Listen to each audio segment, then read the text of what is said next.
Good evening, everyone. How are you today? Can you hear me? Am I coming in loud and clear?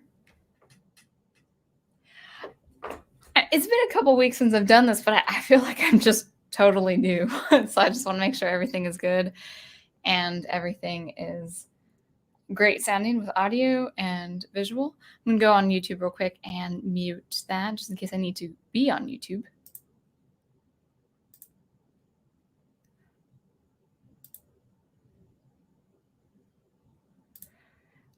I was listening to me on YouTube just now, and I sound like I have a wet blanket on.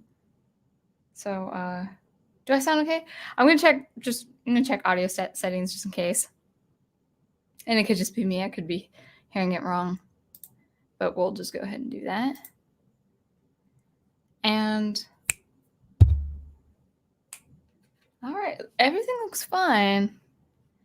And I've got the disable audio processing option not checked because I don't want to disable it. That's a weird way of wording it. It should be enable audio processing or audio processing on, checked or not checked. But what can you do? So anyway, yeah, good. Troy Pacelli says, sounds good, sound engraver. Good. You know, because sound is in my name. I want sound to sound good. So let's go ahead and welcome the chat. It's going to be an impromptu, but something that's been on my mind. I might do a separate video on it someday in the future, but kind of some thoughts on teaching music and you guys who are artists out there, the concept or the idea of teaching art as a source of income if you guys are artists. So let's go ahead and welcome the chat. You know, I was thinking Troy was first. I think Troy was first. I can't remember who was second. Oh, Brian Gilmartin, and he can't be here tonight because he is needing to go to bed early so he can get up for work early, but he will catch the replay. I hope, Brian, that will be great. And Melissa was third. So now what I do see is Owen Lister, you're first on the recorded video, but you're actually fourth. But if you want to be like the 6th or 7th, thumbs up, that'd be great. Thumbs up, everyone. Yeah, right? Support. Professor Geek says, present and ready to find out how similar teaching music is to teaching writing. And I hope so. And actually, I would love your feedback, Prof, because I'm going to be talking more about being a teacher as, you know, effectively a contractor and also maybe a private studio instructor versus higher education, or my very, very limited experience in public education. 2 months worth. But yeah, that'd be great to have your input there.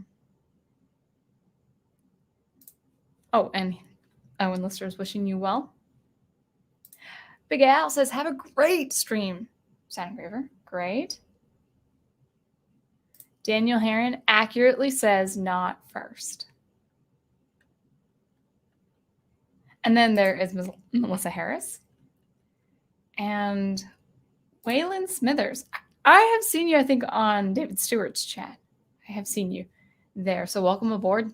Glad to have you. So we're talking about teaching. I'm more on the music side of things with this community. We've got mythology, we've got comics, we've got geek news, and then it's just me, an anomaly who just hangs out and talks about music.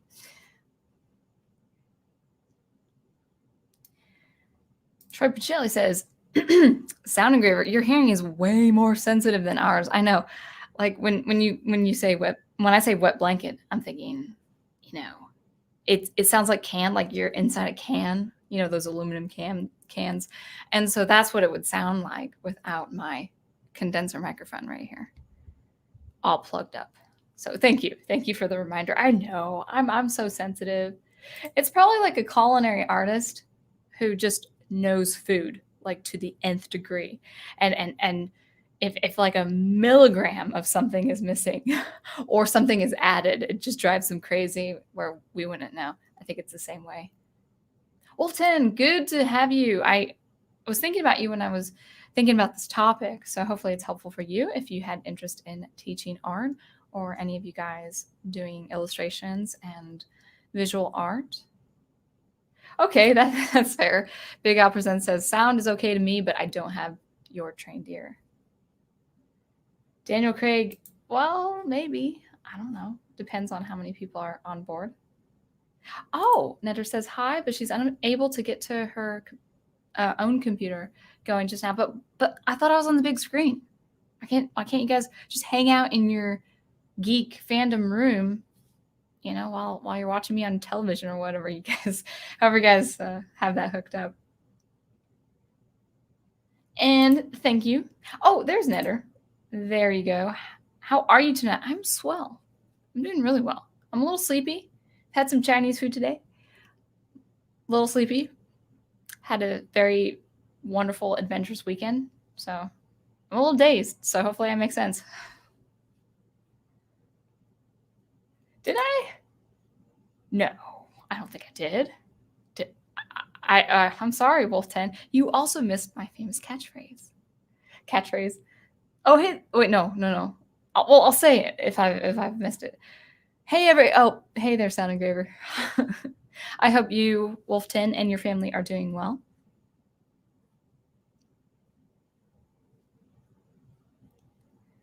All right. Troy Joe says, you are not as... I don't think I know that word. Anomalous? Oh, anomaly. I've never heard that descriptive word for anomaly before. Huh, that's a good word. Okay, learning live. You are not as anomalous as you seem to think, Sound Engraver. You also talk about geeky stuff, just from the point of view of sound and music. Or is that a point of hearing? That's good. I like that.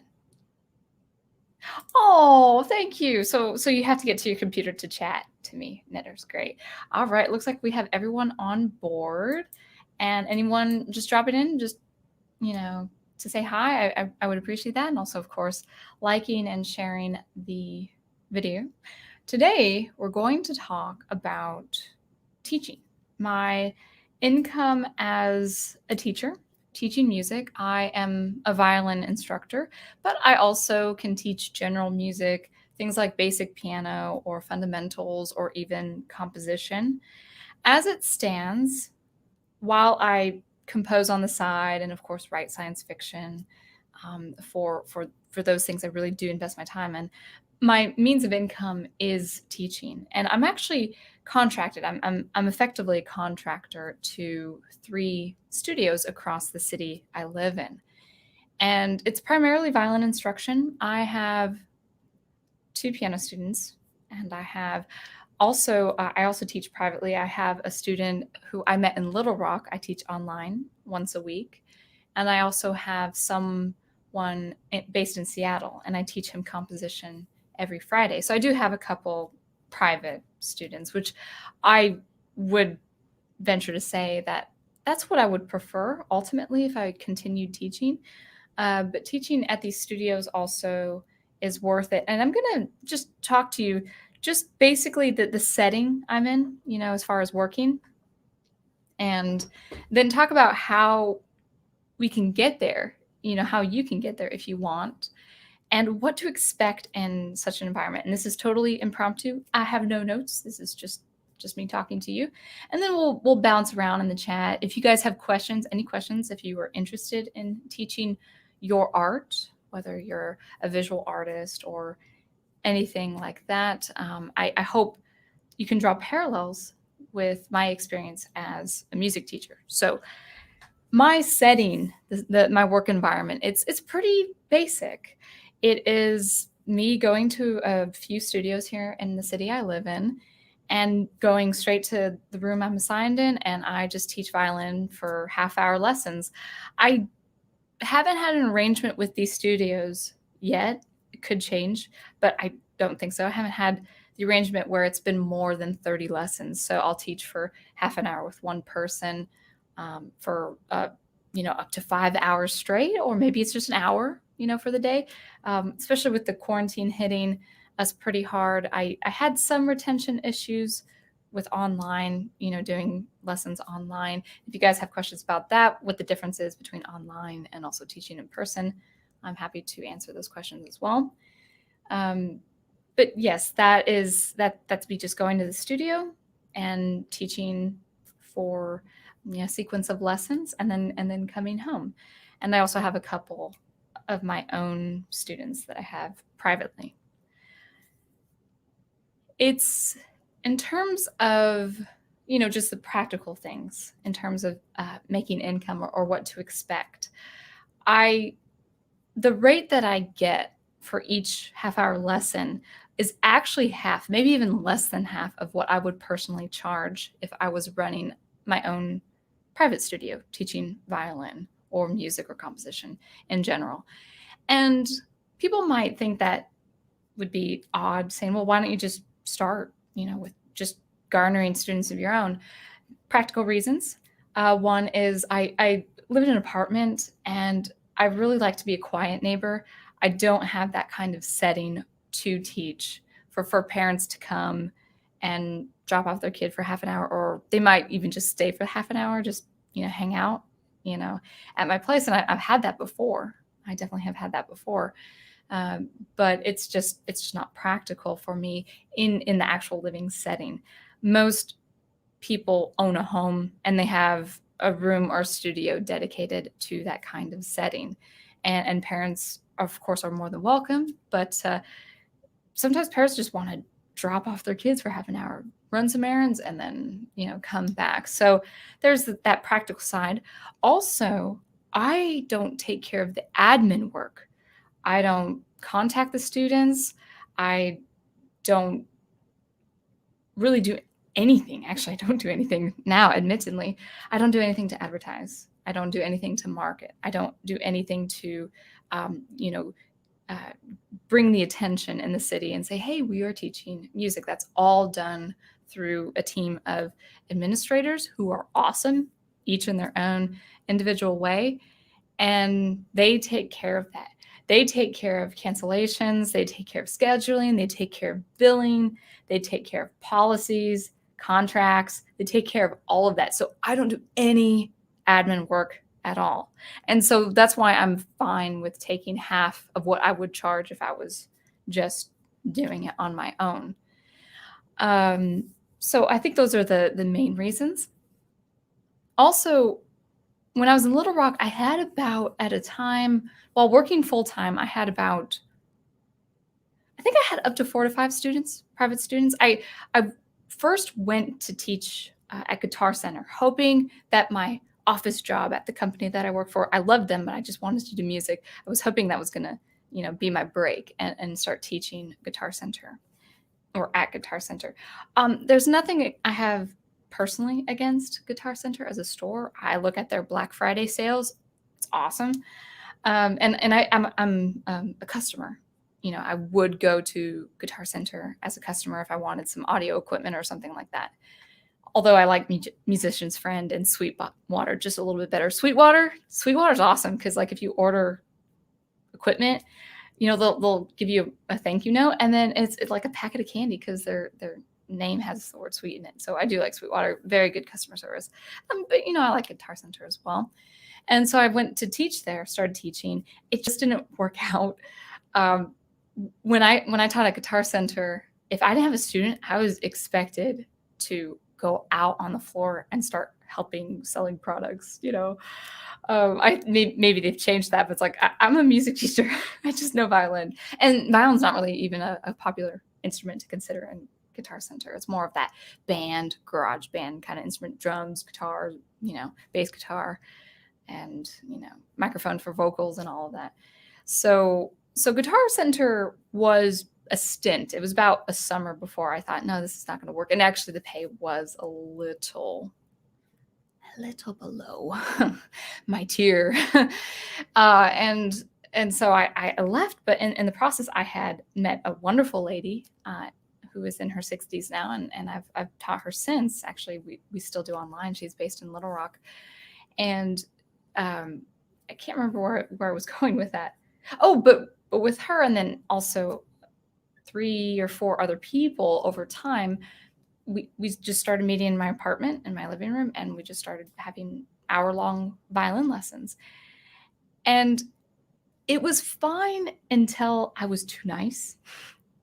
And actually, my friend who who I do teach. She's been great. She's just been the best student ever. I love her. But not her, putting her aside, but I've had difficulty, with parents. I'm rushing from my 8 to 5 job. I'm hightailing it to my apartment from my full-time job to get to my apartment so I could teach. And it was constant. It was always constant. I would always have a parent say, "Oh, can't make it. When can we do it again?" That kind of, well, no, we had to stick to a schedule. So if you are considering if you're at that level where you can do private lessons, you must do a contract. You must do a contract. So if I am taking in more private students, I would have a monthly contract and say, I need this, payment of 4 weeks in advance before the first lesson. That's just a fixed thing. And it has to be, unless the person's sick or there's an emergency, it has to be the same time and hour of the week, because rescheduling for one family it just brought so much havoc on my schedule. So imagine taking on 5 students at a time or 10 students at a time. You have to have a contract. So again, going back to all of that taken care of at the studio, the admin, and the great people that work for admin, where I don't have to deal with that. I just walk into the classroom, teach, they go. After a few hours, I go, and I don't have to think about it. So, things to consider. So that's my setting. That's my setting as a music teacher. As far as the age demographic, I go from 5 years old all the way up to 70 years old. I had more before the quarantine, but I still have a handful. I know 2 right now I can think of who are in their 60s. I had a handful of adult students in their 50s and 60s, and it's wonderful teaching adults. But I teach from so young to adults just very curious to learn violin. And as far as piano, I'm fine with teaching younger kids basic piano.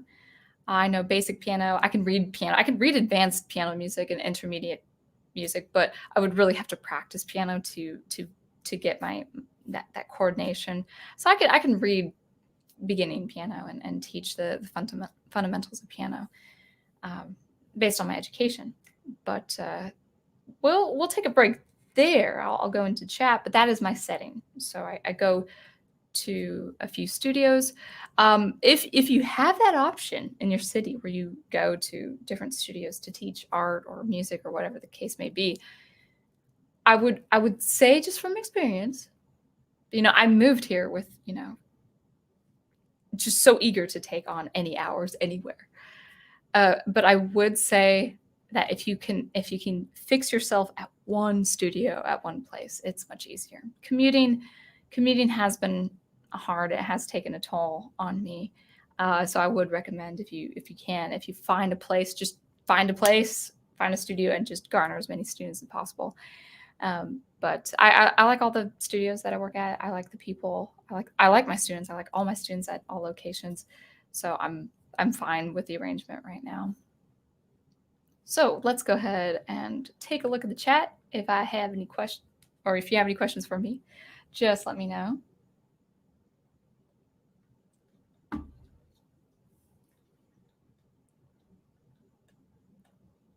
Looks like you guys are having some conversations.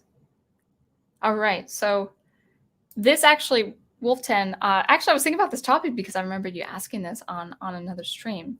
So we'll talk about that. I'll see if I have any questions, but I want to get into how to become a teacher of your specialty. And again, this is coming from teaching privately. This is not teaching at a higher education or teaching at a public school education system. But I have some knowledge of that, a little bit of knowledge of that, but that might be questions for the prof. But don't bombard him. In fact, actually, don't bombard him too much tonight, because I understand he's preparing for his classes for this week and for the beginning of the semester. So this is more for private lessons for me, but I'll help wherever I can.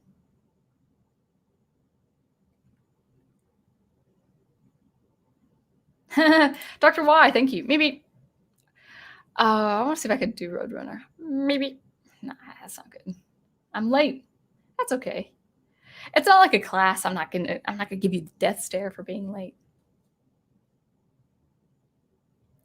Oh, and Lister says, my art needs tons of improvement before I can teach art to others. Yeah, and I actually, this will be part of the topic.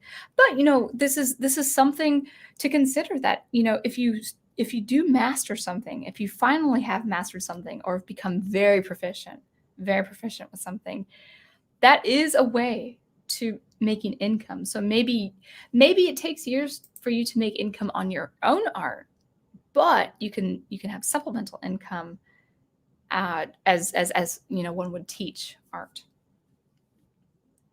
And I want to actually say this before I forget. You guys ever hear that terrible cliche, those who can't teach? And that's so misguided. Now, I'm sure if someone facetious, and they didn't mean it when they said it, when they started it, but it's kind of a fallacy, because teaching takes a set of skills that is not your same set of skills of what you're teaching on. So I play violin proficiently. I have mastered the instrument, but not everyone who can play violin at my level can teach, and that's okay. Some people are just natural at performing on violin and would have a hard time conveying different things on technique and musical expression. So teaching is a separate set of skills, as it's separate from teaching or performing violin at a master level. So that's really important to know. My experience with that, and I've mentioned this before on stream, is that when I was getting into SuperCollider as an undergrad, I had a couple of instructors who were really good in SuperCollider and really good with programming. And one was a pretty decent composer, I might say. I didn't care for all of his music, but he was a composer and a programmer. He meant well. The other person did not mean well. He was very frustrated with me. But the two just, they knew the program in and out. They knew SuperCollider. The main instructor of the series at the time, he was the forerunner, one of the first to start this, to help out with this program called SuperCollider. And he was nice, he was kind, he was well-meaning, but he could not teach programming to a person who was not a programmer. It's its own skill. To be able to teach is its own skill, and that is something to consider. Some people are natural at teaching. Some people are really natural at teaching. You guys saw Craig months back when I did my opera talk.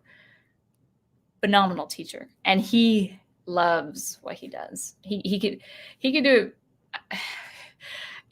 He's one of those guys. I just feel like he would do it 8 hours straight and just be tired, but he would just have a smile on his face.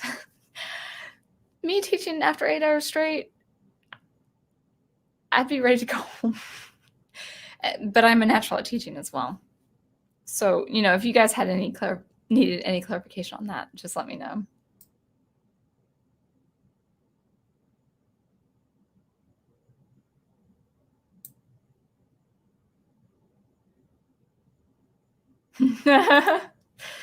Sounded great. Or Daniel Craig says, but Musician's Friend is already sold out on the turntables.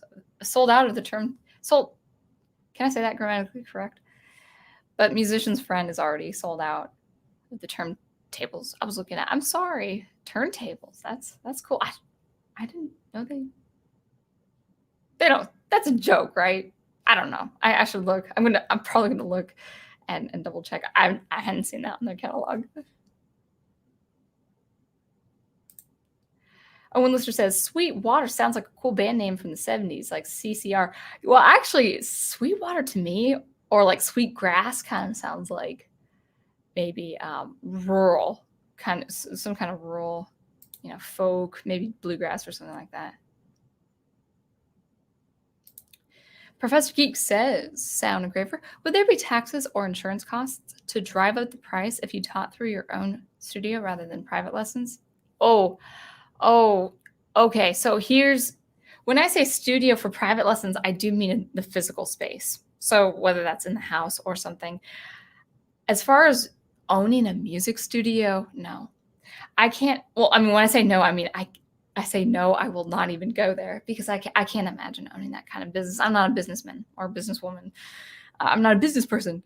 That would require I would say a different amount of knowledge. For me, I want to keep it as simple as possible, because I would just teach to teach.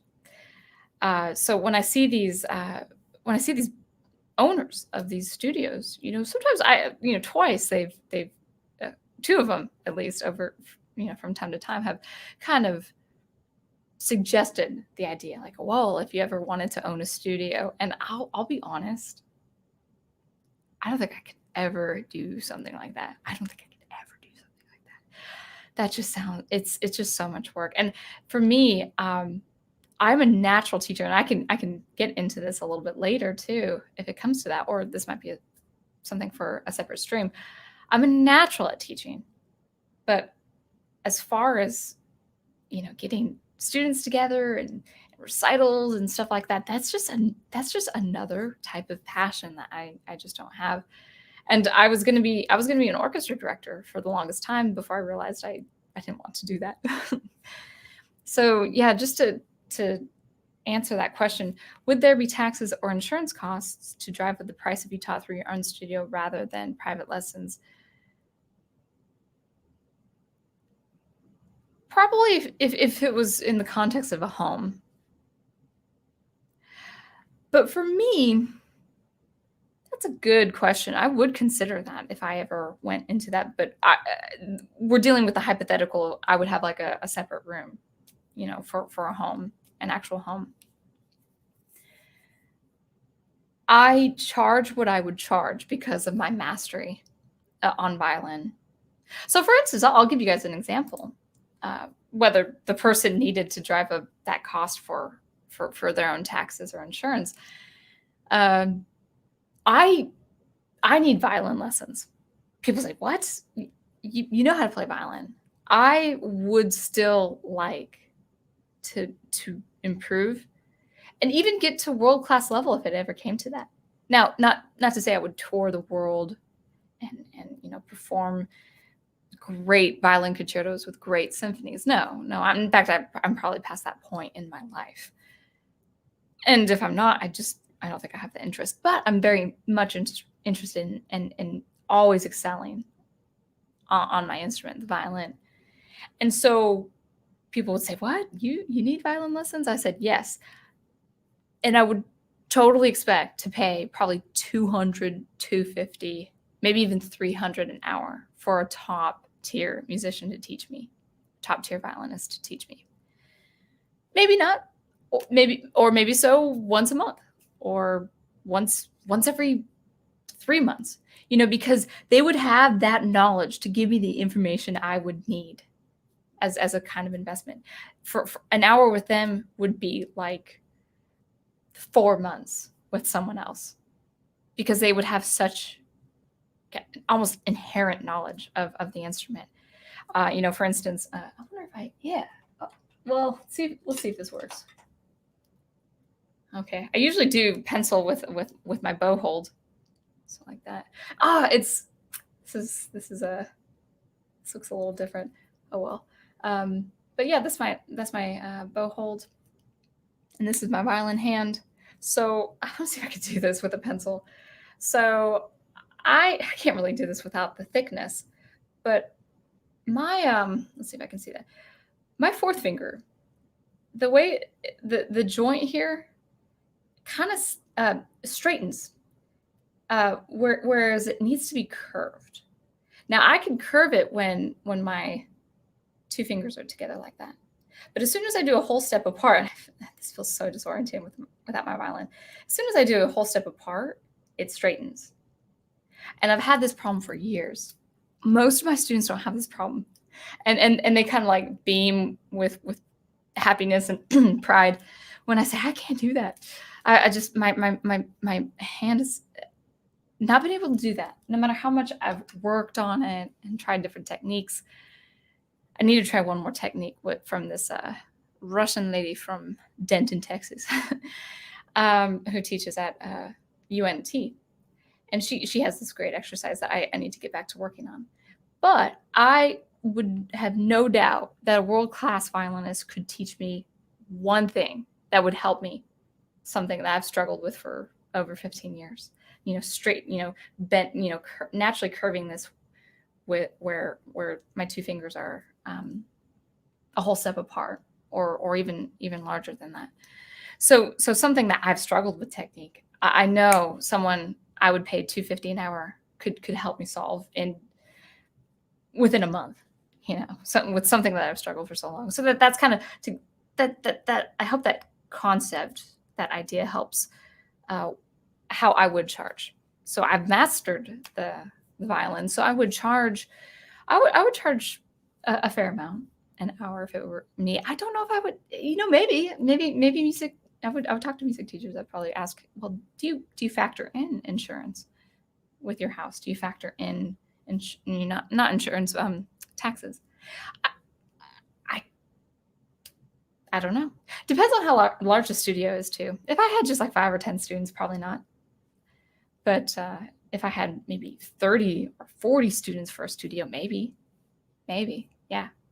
Especially if I were teaching younger kids, because the violin is a physical instrument, or maybe people, 65 and older. The violin is a physical instrument, and so I am responsible for teaching them technique that is good for their hand. I got a massage. This is kind of a sidebar. I got a massage last week, and the lady, she was from Peru, and she's very short. When I say short, I mean kind of candid.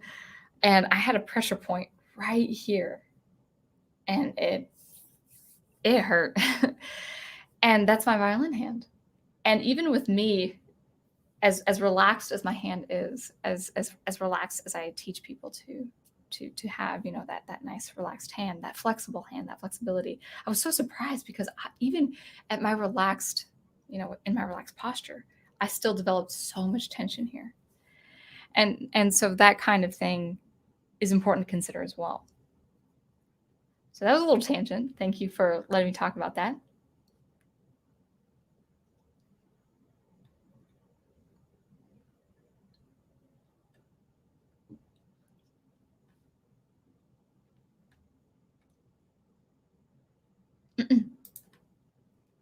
Daniel Craig says, when teaching violin, do you enforce a specific strict stance? My personal trainer had a son in violin and was required to take the class with his son so he can correct him at home. I have heard music teachers do that.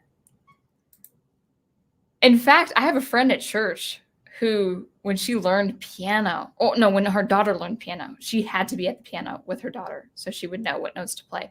And she's tone deaf. She told me she was tone deaf. And I think that's fine if that's the teacher's way of doing things. I would say with my experience, I can see where that's helpful. In fact, I do teach a young girl, very wonderful and smart and sweet young girl. I think she's 7 now. And her mom's been with her since day one. And she, because of that, really has picked up violin pretty well. Not only that, her mom has learned the sensibilities of violin playing. But that's a special case for me. I don't require it. I don't think it's necessary. In fact, it could also be a hindrance because I have also seen moms who get in the way of my teaching. I'm not a parent, I'm a teacher. But I've seen them, instead of me talking, they do. And I have seen, no joke, I have seen them correct their child with incorrect technique. And I kind of just gently come in. I said, well, actually, no, we have to do it like this because of this. Always present a reason for doing it. And so I think it would really depend on the parent. I gauge every parent as much as I gauge the young child. If I know that the parent is involved and starts understanding and becomes really, tuned in to what technique works, yeah, I'm totally fine with that parent reinforcing that for the child, especially if the child's young. But a problem with that could be the child doesn't remember for themselves. And I see that. I see that kind of struggle where the child is just constantly needing reminding, because I only see them once a week for 30 minutes. So it really does depend.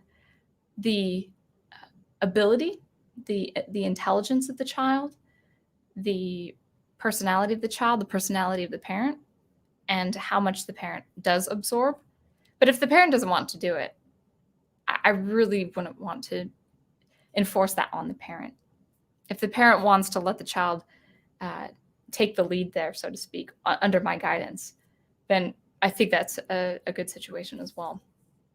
But every teacher is different. Every teacher is different.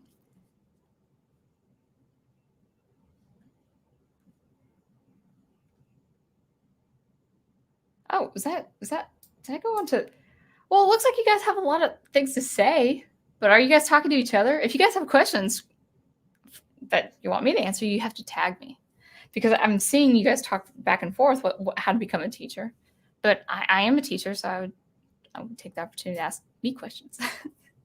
But until we see more chat, asking me questions, let's talk about how to become a teacher. How to become a teacher. Now, we will start with just the general scope of how to become a music teacher.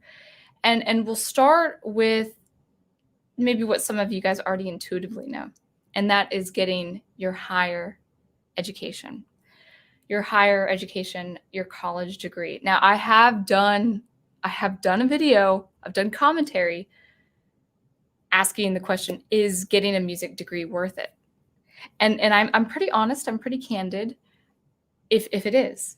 Now, one thing I do say, I would say in general, as a performer, as a composer, this might shock a lot of people. I actually do not believe you need a music degree. I do not believe you need a higher education. If you want to be the cream of the crop instrumentalist or musician, like violinist, if violin is your instrument, or piano, go hire a world-class musician to teach you, or pay a world-class musician to teach you on that instrument. You don't need the education. Now, if you want to be a music historian, maybe, but we have so many YouTube channels dedicated to music history, especially Western classical music history, that is often taught in the university setting.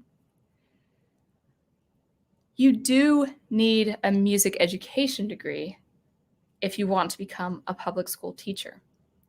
You need a master's degree, a master's in music degree, to at least teach at the higher education level at a community college as an instructor. And you do need a doctorate to teach the higher education, music education, just to become a professor of music.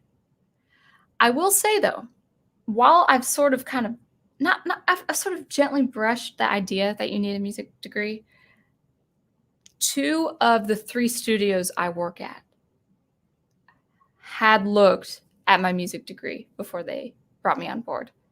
They prefer it. I know I have a drummer friend who doesn't have a music degree, and he essentially had to audition and had to be personable, had to, in front of the owner, talk to different people to show her that he was capable of teaching,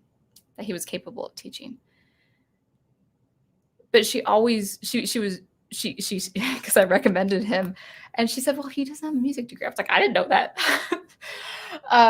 But he still teaches, and he's a great teacher, and he's a fantastic drummer, and he's very personable. He loves kids. He's great with kids. He's got this energy that I certainly don't have. I'm so like by the book. I mean, I joke with kids too, but he's like, yeah, like I'm not that at all. I'm not that kind of teacher. But he's a good teacher. But it took a little bit more for him to do the work, the front work, to do the work up front before he actually got the job with this particular studio. Maybe it wasn't a big deal with another studio because he teaches at 2 of the ones that I teach at. But he had to prove himself just a little bit more. Yeah, so a music degree really did help me. I didn't have to audition. I didn't have to tell them the fundamentals that I knew. They saw that I had 3 music degrees, and I think they were fine with me coming on board. I even have a violin performance degree. I have a music education degree, a bachelor's in music education, a bachelor's in music composition, and a master's in music composition. So I don't even have a violin performance degree, but I am proficient, 23 years under my belt. So if you have studios, if you actually have studios that would make you effectively contracting, a long-term contractor for them, or however long you want to be with them, know that having your art degree would really get your foot in the door. Now, if you considered private lessons, I would still encourage the art degree without taking loans. I wouldn't want you to go into debt for that. But I think the art degree is important. I think the art degree is important. If you do not want to go to college, I would strongly, strongly, strongly consider investing all your time on art. If you want to be an art teacher, all your time on art, all your time on especially Western classical art, to teach art and how that transferred over to things like film and comics on the popular culture side. But if you want to teach art, you've got to know art. Like I know music. You've got to know the artists, the famous artists. You've got to know the genres. You've got to know the time periods. You've got to know the regions. You've got to know the history. You've got to know the technique. You've got to know the terms. You've got to know different art forms as kind of like a broad understanding of art, and you have to know it well. Now, it's not to say a parent is going to quiz you on teaching art to their child, but having that education, whether it's through a school, a university, or just self-taught in a very rigorous way, having that is so important. That knowledge, that extra knowledge, just bolsters your teaching ability. It does, and the students know it, and the parents know it. They know when you know, and it's not enough to be just good at your art. You have to know art. You have to know art like the back of your hand. I didn't bring this up because I didn't think about it until recently. I thought, well, no, I know violin. I know violin. I know how to teach violin. And then when I talk to a student who's more advanced, I'm thinking, oh, a tempo, grazioso, leggero, this kind of style for this kind of time period. And that kind of stuff sticks with you if you've had that education. But it's important. It's important. Like, well, why do we do, ricochet here? Why do we do consordino with the mute on the bridge here? Well, it's French. It's a tone color of the late 1800s. Fauré did it. Debussy did it. Well, wait, no. Did Debussy? Yeah, he would do it with his piece La Mer. So that kind of idea, like, just picking up random thoughts that I have that was built in me, kind of like just put in me as I had that education, that formal higher education. 1 second. When you hear Professor Geek, he knows literature. He knows poetry or poets. He knows the esteemed writers, the prestigious writers. He knows genre. He knows styles of writing. He knows the technicalities of writing. It's not enough to be a good writer. It's not enough to be a good editor. You have to have that knowledge behind you. People might disagree, but just my experience with teaching, it's just good to have that extra knowledge. It's good to have that behind you. So to consider teaching privately in a studio, chances are they will look to see if you have a degree.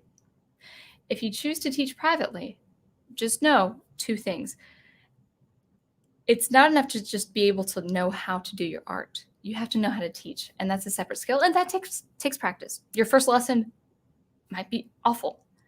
It takes practice to teach. By the way, guys, actually, if you guys are interested in teaching, you know what will really help you teach is doing YouTube, doing commentary on art, doing live streams as you do, just being able to be, communicative and be able to communicate and convey your ideas. But I still will strongly encourage commentary, tutorials on your channels, and then also just, on the side, away from YouTube, just get into art. So, for instance, I don't really talk about the symphony. I don't talk about music history on my channel to an extent that's the channel material. There are fantastic channels that cover that kind of stuff. But I look at those things behind the scenes to better bolster my lessons, especially with my violin lessons with my more advanced students, which is probably just one person right now. But anyway, that's one thing. You have to know how to teach. And then I would really encourage just immerse yourself in art history. And I would say it's not enough. It's not enough to just go to the artists that you like, but you have to see what inspired them, and you have to see how they developed their technique. And chances are, if art is anything like music, you've developed your technique. I've developed my composition skills from the likes of Bach and Brahms and Schumann in terms of pace and lyricism and all that kind of stuff. So that is what I would suggest. Any questions? I feel like I covered it. I thought I had more to say. I think I do have more to say, but that could be another live stream too. So anyway, let's see if we have any questions or statements. Daniel Craig says, for tango, we used just to record ourselves. Very painful to watch yourselves most of the time. Yeah, I did that with a conducting class. I thought I had this conducting class, and I just knew, I knew tempo, I knew speed, I knew everything. I was this undergraduate, I was so confident. And then I had a video. So I was conducting just a group of musicians in the class. We're all musicians, so we'd all play. But I saw myself on the video, and it was awful. My posture was awful. My timing was right, but the way I tried to pull that out of the musicians and that expression was like, that doesn't work. And so that's good to do. That is really good to do.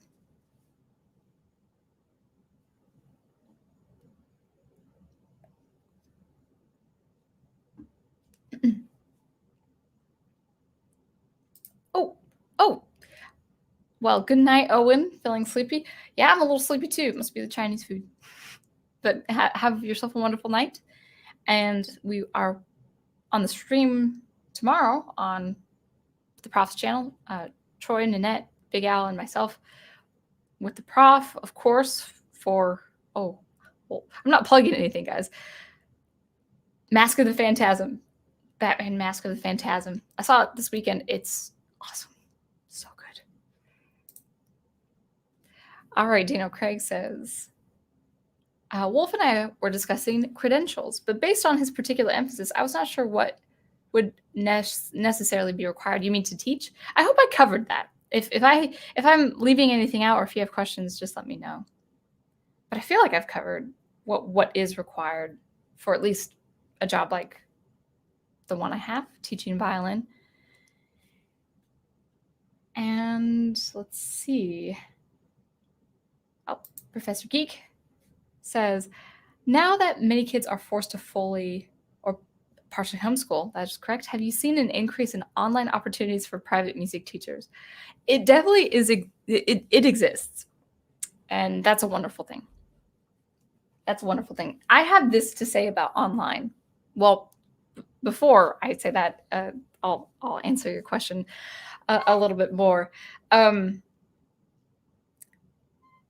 People have been happy to have online lessons. Parents have been happy because kids have have that time away from family or schoolwork or the busyness of just being inside, especially like that the first few months of spring. And it's a good reprieve for the parents, just to get them occupied with things. So it's been a very good thing. And the admin behind one of my studios have just been amazing getting that going. So that works. Now, it's kind of funny. There's a little bit of a caveat. And that is when we started entering studios again, because I am required to go to one studio. And I went to another studio for 2 days now. I'm just there for 1 day, and I teach home the other day. Monday nights, I actually do teach home again. And it's because one studio I go to, I'm required just in case they change their mind and they want to come in instead of do online. So I could do like 5 hours straight and all of them be online, and I still have to go to the studio. But it's not too bad because I go grocery shopping that night after that studio, and it's like 8 minutes away. So that's nice. That's nice. So it's not bad. And I do need to get out of the house. But when the online thing kicked off, and then they're welcomed back, they're welcomed back. Parents have stayed online. Parents like the convenience of online.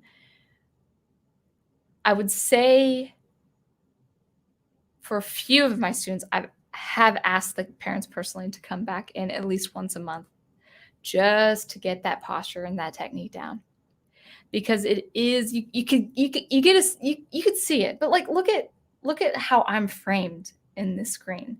Now, of course, I would back up a little bit so you can see my violin, but maybe I go all the way. Like I'll use the pencil for the bow, but maybe I go all the way, and then you can't see my hand, with my bow. Oh, there it is, and it's disappeared again.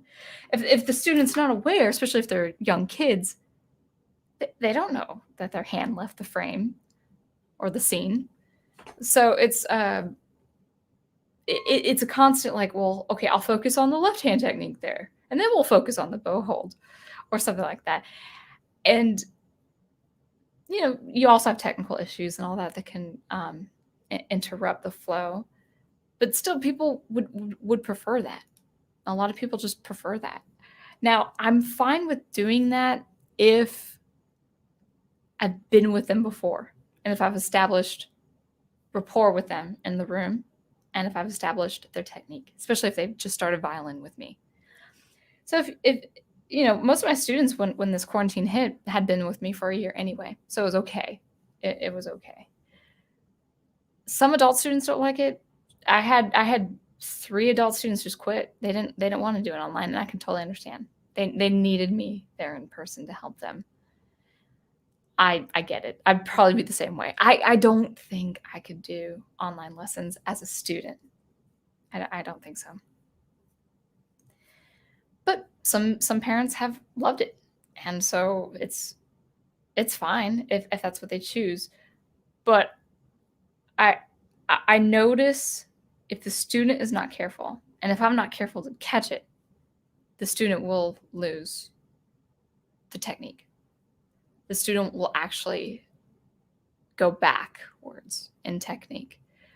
I have seen this with a student, and I had to ask her dad if she could come, and they've accommodated. It's been wonderful. And I've had other parents ask me, is it better online or in person? I said, it's always better in person. But if you don't feel comfortable, then you can do it online.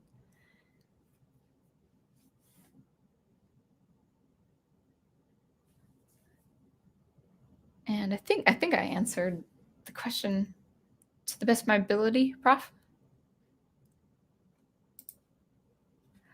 Wolf Timmy says, Sound Engraver. I was thinking about buying a camera and doing YouTube teaching courses. I would say yes. If I may, I don't want to downgrade it. I don't want to say that it'd be less. But here's what I would do. My suggestion to you, especially if you haven't taught anything before. If you have, then that's another thing. So if YouTube is another thing that of something that you have done, then I would call it courses. I would try either demos or tutorials. I say demos because if you're just exploring and you do not know how to properly convey what you're exploring, whatever the case may be, or if you just don't feel comfortable being at that level of expertise because maybe you're not quite there. You're not quite there to call yourself an instructor, then call it demo. I know that sounds weird. Maybe it might be weird for art, especially if it's like art that includes drawing on paper and inking and all of that. Or if it's computer demo might be an operative word there. I do that with SuperCollider. So people say, "Oh, thank you for teaching me SuperCollider." I'm like, "Well, thank you, but that's Eli Field still. He's the master. He's the instructor of SuperCollider. I learned from him, and I just apply what he's taught me. And so I call those on my YouTube channel demos, SuperCollider demos. They're not tutorials. Now, if you do feel like you can teach, if you have the technicalities and you know what is called what, how to do what, yes, that's a tutorial. I would call it tutorial. I think that I could be wrong, but that's more attractive to my ears. That's more YouTube kind of the language. Tutorials, demos, demonstrations. Teaching courses to me sounds like you're ready to go to like a free online course in Stanford. There's a formality to it that if you don't have the acumen, I know that sounds harsh, but if you don't have the acumen, if you don't have the credentials, I would probably steer away from that word. Teaching course actually does sound like a professional instructor is ready to give a teaching course, whether with payment or just how it is. So if you're open to that, this is just a suggestion. If you like the idea of the sound teaching course, that's fine. This is just how I'm hearing it in my ears, in my head. Maybe just tonight. Maybe I'll wake up tomorrow and say, hey, that's great. But to me, I think on YouTube, call it a tutorial or call it a demo, because it's not going to put that pressure on you if someone were to really ask you for advice or that kind of tutelage that you may not have. But I could be wrong. Wolf 10, have you had teaching experience? Because I don't know. So just let me know there.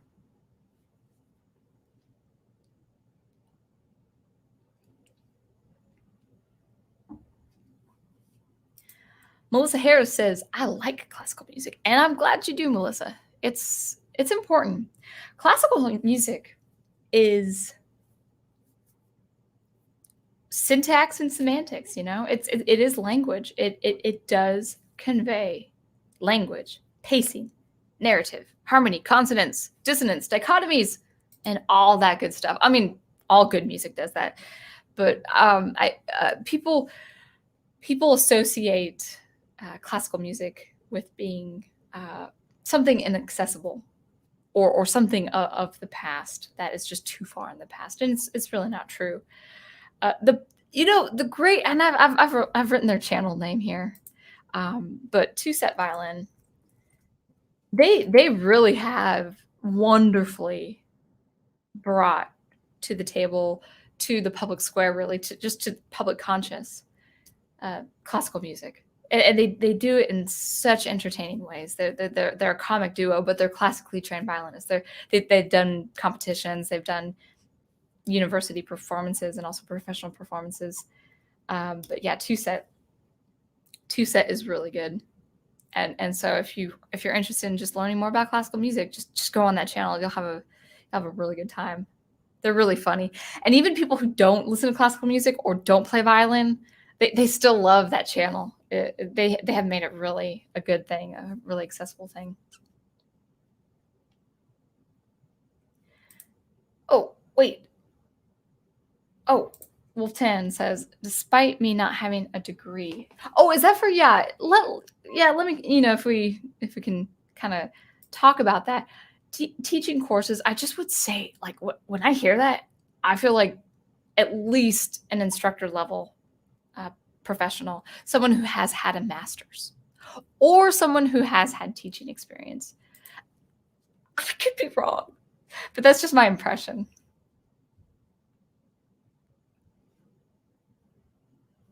Daniel Craig says, the other thing about teaching is understanding different people communicate in different ways. So you need to be able to explain the same concept in multiple ways and styles. Oh my goodness. Oh my goodness, yes. That is so true. That is so true. I have the personalities. Oh my goodness. The spectrum of personalities that I go through on a weekly basis. You really do have to gauge. There's one. I really love this girl I teach, and I love all my students. I'm very, very strict with her. I'm not mean strict. I'm not angry strict, but I'm so forward with her because I think she may have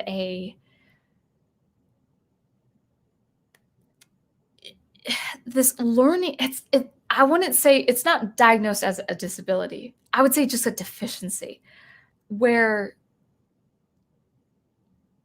I can't describe it, but I've been through the same material with her since for a long time. She just doesn't pick things up fast or normally like most people. It's not a disability. It's just I think maybe she's a daydreamer or something like that. I'll ask a question, and then I said, well, did you hear what I asked you? She said, yes.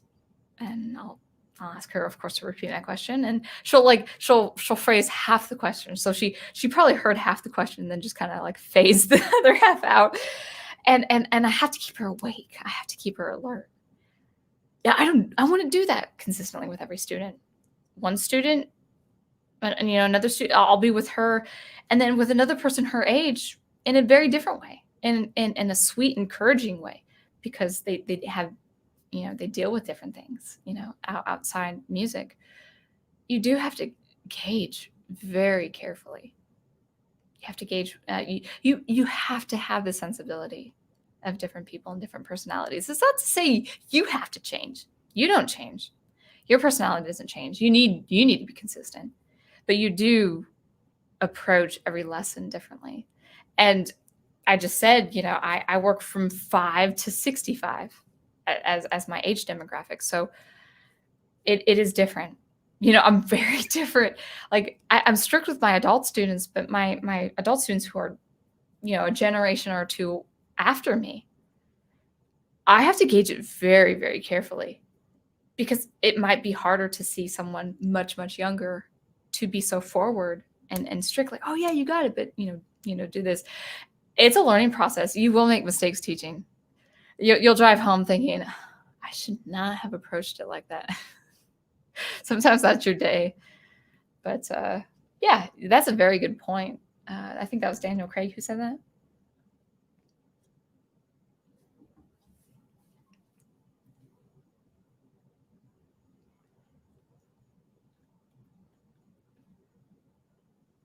Wolf 10 says, either way is fine. I'm being inquisitive about all this because people seem to see you as a coach or mentor. That's cool.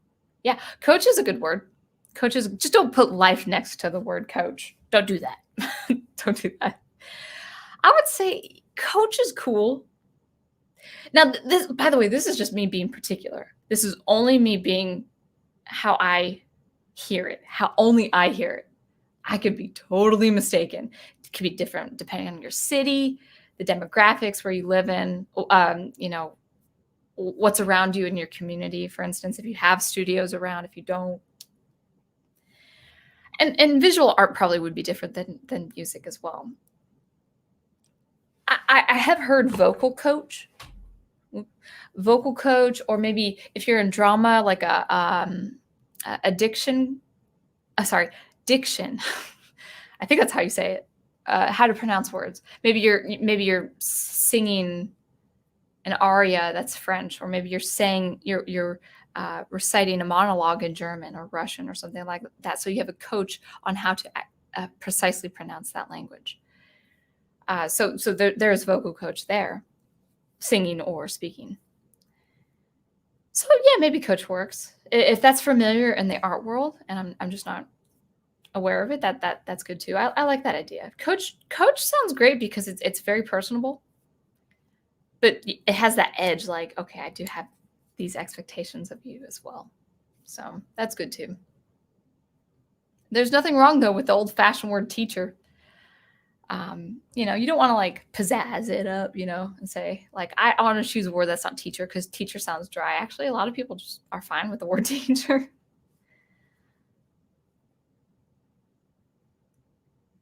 Knitters Network says, Sound Engraver, is there any other instrument you would like to learn to play? Doesn't have to be a string instrument. If I had time, well, the two instruments I really should get better on is singing and playing piano. I'm not a pianist. People say, "Oh, you're a pianist." I'm like, no, pianist is concert pianist. It's more playing the keyboard effectively or playing piano effectively. So piano and voice are instruments I really should get better on. I can read piano and I can sing. But to really, really get my voice strong, really strong, I do need some lessons. If I had time to learn a totally different instrument, okay, the first thing I thought of would be really cool. I wouldn't mind learning. I think it's fine. It'd be really fun. Rhythmic section, drums. I would do percussion. The problem is, drums are so loud. And then people say, well, you could get the digital drums and stuff like that. Because I actually make that recommendation to parents, like, oh, you could get digital drums. No, you probably need the real thing. And it's just so loud, and I just have to protect my hearing. You have to protect your back, like it's a lot of back work and stuff like that. So that might be out.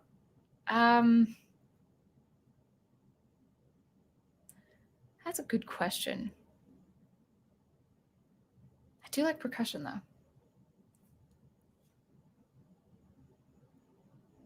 I love bass, but I don't know if I don't know if I'd like to learn bass guitar. I love upright bass though. Love upright bass, but that's a heavy instrument.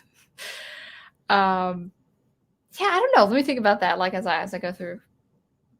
But piano and voice would be the ones I would like to really get proficient in. I won't ever master piano like I've mastered violin. I just don't see that being a part of my future. But I'd like to be proficient. I can actually I will say I can play scales and intervals and chords and like C major interval. So you play root position, first inversion, and second inversion. Pianist, was that right? Root, first, and second. Hopefully that convinced you. I do know my inversions and I know my chords.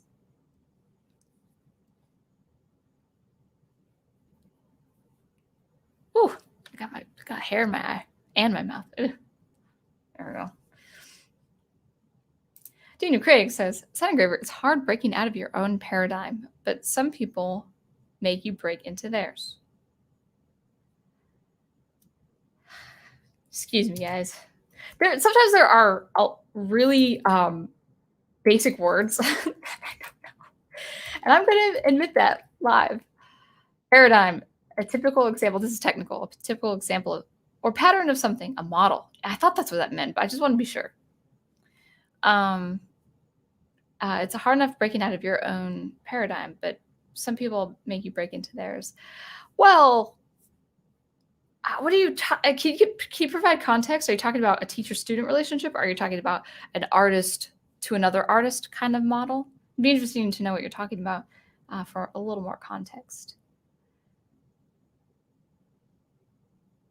I think I've established a model as a teacher and as a performer. and I could always grow and evolve. So I think that would be ever changing as you learn, as you go.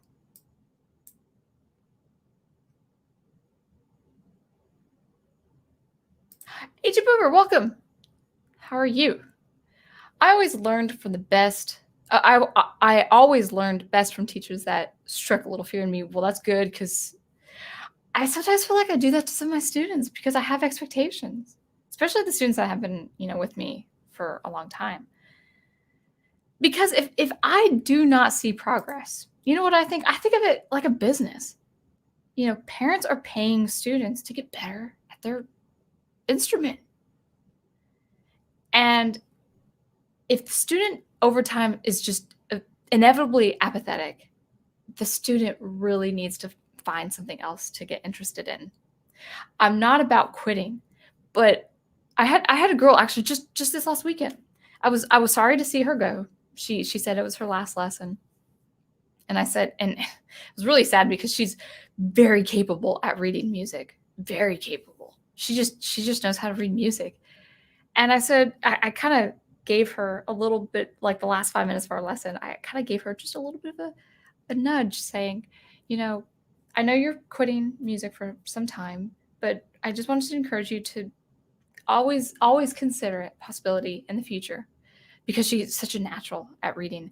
And she it was really hard.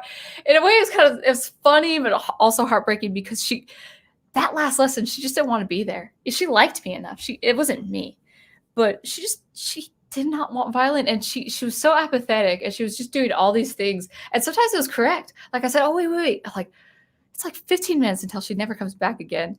And I'm still talking to her about technique. I said, wait, that was perfect. Get that tone there. Get the fingers on the tape and try again. And she's still apathetic. And then she just plays fine. And she'll sight read a music piece just fine. She's a natural. That kills me when they're naturals and they're just like, I don't want to do this anymore. But it encouraged me. I said, well, I know you're quitting lessons. You said you were doing a sport, right? And she said ballet. And I said, oh, is this your first time doing ballet? She's like, no, I've done it since I was 5. So I think 5 years. And I was like, that's great. I hope she's passionate about ballet. I hope she's very much invested in ballet.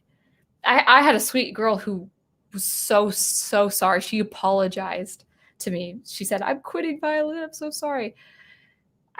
And I knew that was coming because she was so involved in gymnastics. She would go in these competitions, in these meets and stuff like that.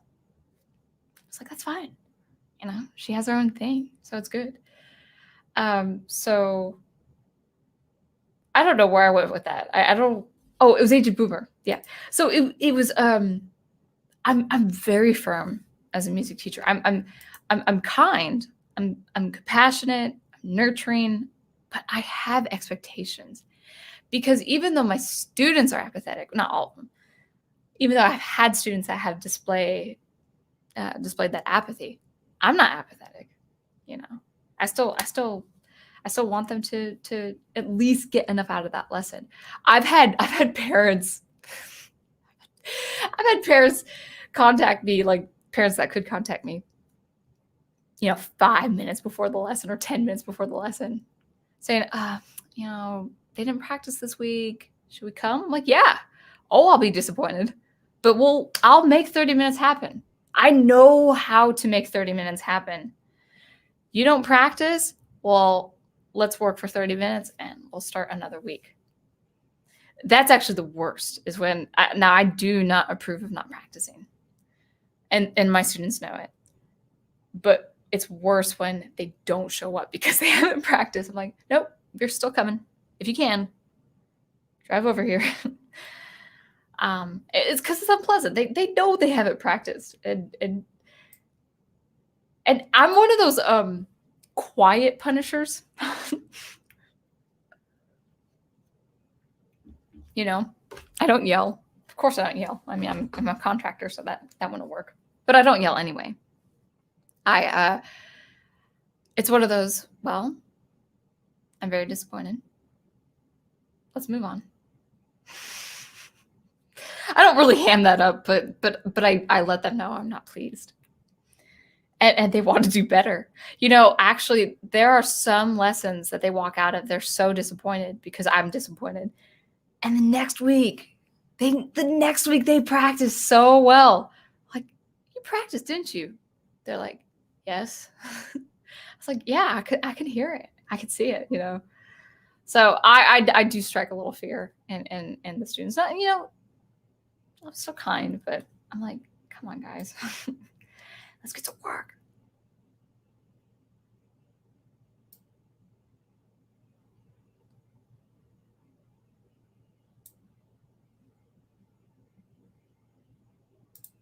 Dana Craig says digital drums are still loud. Well, but you can control that. That's what I mean. Yeah, that's true. You can get a thwack sound out of pads alone, but you can control the volume. And you can also plug it into an interface or jack or headphones and stuff like that, so that the kid can drum, or I could drum, and then you're talking about the actual strike of the pad. Oh, that's true too. Yeah, that is true. But it would still be better, like in a garage or something like that, versus an actual. Yeah, you're right. I will say you're right about that. We could hear my buddy's dad practice on pads from across the house. Drums are fun though. Wow. Hey, it's Matt. Sorry I missed most of the stream, but I'm here. Matt, you can have your input as a teacher as well. I'm talking about being a teacher. And it's Shatmanov. That's cool. I haven't seen you in a while. My music teacher used to browse Facebook and stuff while teaching me piano. What? Oh my gosh. You're like igniting this new pet peeve. Disheartened me to no end because he used to claim I was his best student. That doesn't mean anything. Doesn't mean anything. Not to you. I'm not saying that against you. If a teacher has the nerve to scroll Facebook or just anything. If I'm looking at my phone while I'm teaching, it's to pull up a piece of music. It's to pull up a good YouTube recording. Although my phone really can't do that well. Like, you're the best. Like, are you sure? Have you listened? Now some teachers are masters on their instruments, and if they know their instrument like the back of their hand, they can kind of intuitively tell. I mean, I'm not perfect. I had a great weekend this weekend, and I caught myself daydreaming during my lessons. But I processed enough where I'm like, oh yeah, like this. But I was watching them. I wasn't on my phone or anything. Shouldn't admit that out loud. So anyway. Oh yeah, Matt. Yeah, let's see what you have to say. I can always tell when my students don't practice. I always point out that when they do practice and make them feel good about it. Yes. I don't know about you, how you teach, Matt, but I give encouraging feedback, but when it comes to actual compliments, those are rare for me to give. And when I do give them, they're like, whoa. Because it's like currency, It's like, well, I mean, not currency, because currency is all over, but an example of rarity, a diamond in the rough. Those are my compliments, and the students know that. They're like, whoa. Now, that's not to say I'm not encouraging throughout the lesson, but I usually have to be extra encouraging when they are struggling with a technique. But then when they get something, it's like, yeah. And the student's like, yeah. I was like, that's right. And it works. Yeah, I can't. I can't believe that. Though I've been in meetings, not where you work, Matt. Don't say where you work. This is public. But another place we had meetings where that was a problem. I was like, what? Just like when I took private lessons as a student, I had fear instilled in me with my teachers. Now, they were kind, but they were strict. They were kind and they were strict. They weren't easy, even if they were kind.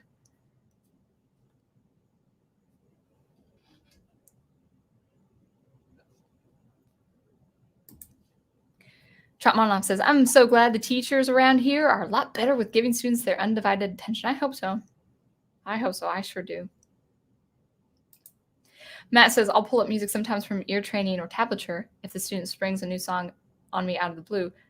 But, okay, yeah, exactly. But Facebook seems way too distracting. Yeah, I'll talk about different things. You know, I have one student who it's really hard for him to get into violin.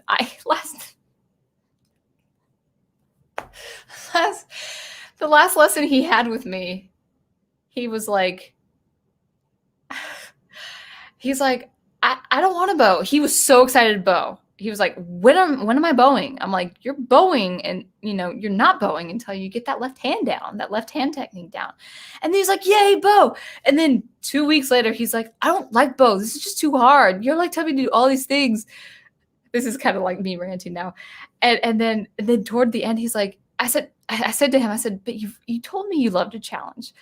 I've heard you say you love the challenge. He's like, well, I changed my mind. And then he says toward the end, he says, well, I'll do what I can, until Christmas, because I'm quitting violin around Christmas. I was like, oh, okay. And he says, I want to learn all the instruments of all different kinds, and so to see what I really like. I'm trying them all. I was like, oh, okay. So after you quit violin on Christmas, what's next? The accordion. It's like, the accordion? This guy's like this skinny, like he's like this 9-year-old kid. I was like, accordion? He's like, yeah. And I was like, that's a wonderful instrument, man, but I would say I'm sure it's easy after levels and hours of practice. Not easy, but do the way I could do violin, an accordion. Those things are heavy. And you've got to do 2 things at once. Bass notes, keys, pulling the thing out. Whatever, the diaphragm, is that what? I don't know what it's called. Accordion. Such a random instrument too. But you just. But with him, we'll talk about different things he likes. Like, he's into Animal Crossing right now, and so he'll talk about games. He doesn't like Star Wars though. I was really sad. He doesn't care for Star Wars. Anyway, so it's almost 11. I'll keep taking questions. I hope I'm not missing anything. And I actually think I've covered enough for tonight. If anyone had any more questions on, getting into that kind of music, teaching music or art in general. I would say, not that I have experience teaching art, but I would say that there are parallels to draw from teaching music.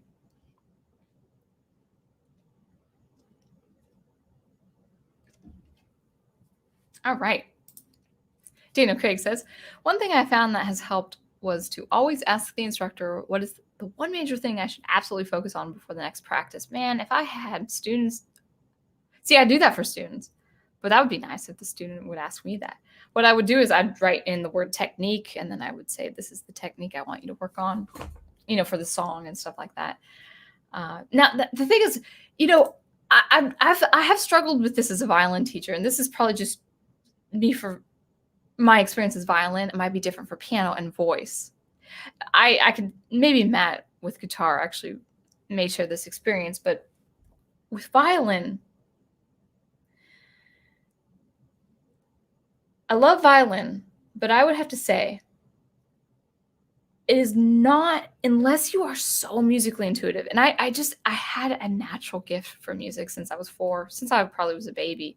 And that's not to say anything like I'm bragging or, boasting. It took a lot of work, of course, getting where I am, but I had just an ear for music, just a natural ear for music. So having violin as a starting instrument was second nature to me, even with all the things I had to work with, because I had that ear for that. I had that ear for that sound and that technique. But if you want to learn music, violin's not the instrument. I go straight into technique. And the reason for that is you can't produce a violin tone without technique. It's not to say I don't introduce songs and little exercises with songs and stuff like that. Not at all. They learn how to read music as they learn tone and technique. But if you want to, this is general advice for me to you as a musician. If you want to learn music, go to piano. I would say go to voice for your inner ear and the ability to sing and know pitch discrepancy. But a lot of people, I've noticed vocal students, at least vocal students I've run into, or maybe have vocal lessons and then violin lessons, they don't read music. They hear and train by ear, which is fine. That's a good trait to have. But to actually read music and understand the music fundamentals, piano is the way to go. Piano is the way to go. Violin is not, well, at least in this culture. I can't speak of, Japan, China, South Korea, really people who just are so invested in string instruments and have really extensive caliber there. It's just, piano is the default. Piano is great. You got your keys, you press a key, sounds like a piano, provided that it's tuned, or if the digital piano works or something like that.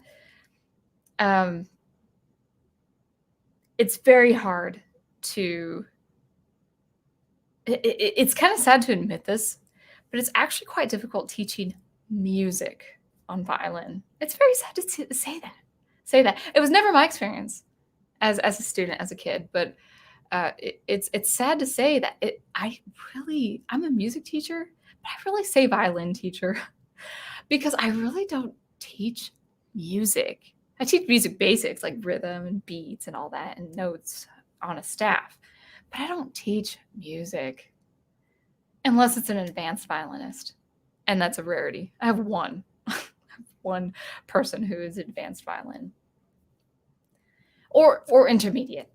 If they get to the intermediate level stage or level, that's fine. But and that's where I talk about music as well. And expression and phrase and articulation, all that good stuff. But just to get a simple violin tone takes technique, and you have to do it day one. So if you guys want to learn music, go to the piano, take piano lessons. And don't do apps, don't do applications, get yourself a teacher. Sorry, I have something in my eye. Ooh, there we go. Got smudged my eye a little bit there. All right, so let's continue. I have this hair, strand of hair that is just refusing to pull back. So sorry that I'm touching my face. Daniel Craig says, it turns out I was onto something. One of the professional opera singers I knew used to ask his instructors the exact same thing. Yeah. And that's someone who wants to learn, and that's someone who wants to master their craft. And that's the way to be a student. That's the way. That's great. Good on them. I would really love to teach advanced violin players so I could talk to them about music. I know that's a strange thing to say. It's a strange thing to hear, and it's a strange thing to say out loud. But violin is, when you're just starting, especially if you're a young kid, you don't really learn music. You learn the basics. But I can understand why I have a retention problem. Well, actually, not this year, but the first 2 years of teaching, I did have a retention problem. It's just coordination and tone and technique. Matt Bound says, I've definitely had guitar students like that. One kid had developed a really bad strumming pattern, and I really had to force him to play right. He kept saying, but the other way is easier. Oh, man, I know. Especially with the left-hand technique on violin. I would have students, with violin, of course, with you and guitar, there are different, you could play the same thing in different ways. And so I would teach them, fourth finger, which is a very hard finger. Even as professionals, it's just a hard finger to have that strength and dexterity. And they're like, well, why do I have to play this when I can just play open string? I said, well, there's reason. When you play open string A, it's brighter. It's much brighter sound. And that sound will stick out like a sore thumb in an orchestra or an ensemble, or just even if it's not right for the music you're playing. Whereas fourth finger it's the same pitch. It's the exact same pitch, the exact same frequency, but it's muted It's got a softer color because you're dampening the string with 4 fingers. Not only that, you're dampening the string, you're dampening a very specific length of the string. So it's going to have that very specific color. So like pretend like actually to be like, we'll talk about synesthesia real quick. So I have, and actually even those who don't have synesthesia, most people see the letter A as red. And I see the A as the pitch as this bright carnation red. But the red you see now here, this is A, maybe actually this is kind of an A flat, to be honest, but it's the muted sound on the 4th finger. And the student will say, but no, I'm fine. Playing open F, like, no. Musically speaking, I have a purpose. I have a function for that. Now, actually, I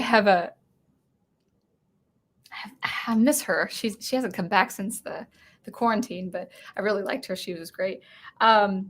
She would have her first finger stick up every time she would play other fingers. And I told her, I can't do this with a violin. Maybe if I do violin demonstrations, I'll actually get my violin. It's under my bed right now. I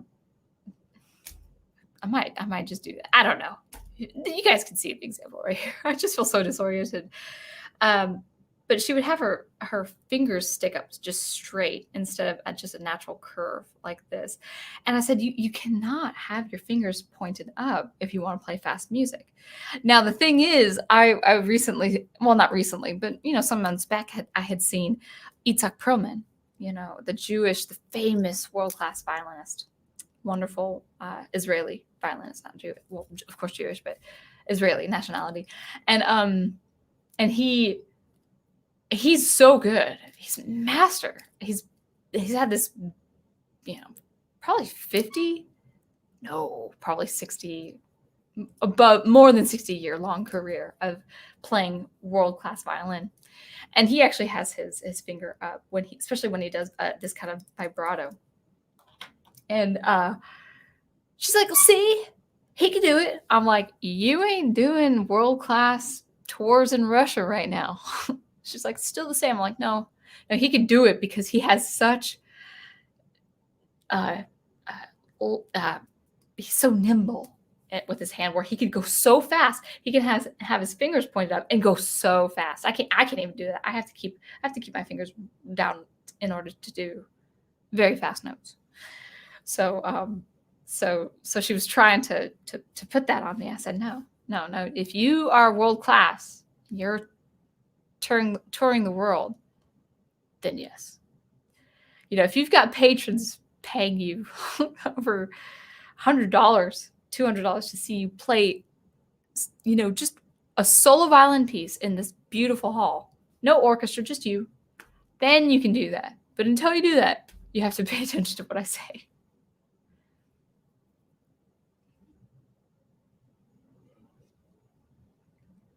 Shotmananoff says, I totally agree. While piano taught me how to play the notes right, vocal training really brought the musicality out in me. Yeah. There's something about voice lessons or singing that really taps in your inner ear. Like, the direction of the music. I have students and they're uncomfortable, and I understand, but they are uncomfortable singing their violin part out loud to me or humming it. But I push them just a little bit. I nudge them and I sing with them just so they know what the next note is and they know what the phrase is. They can develop that much better without the extra coordination.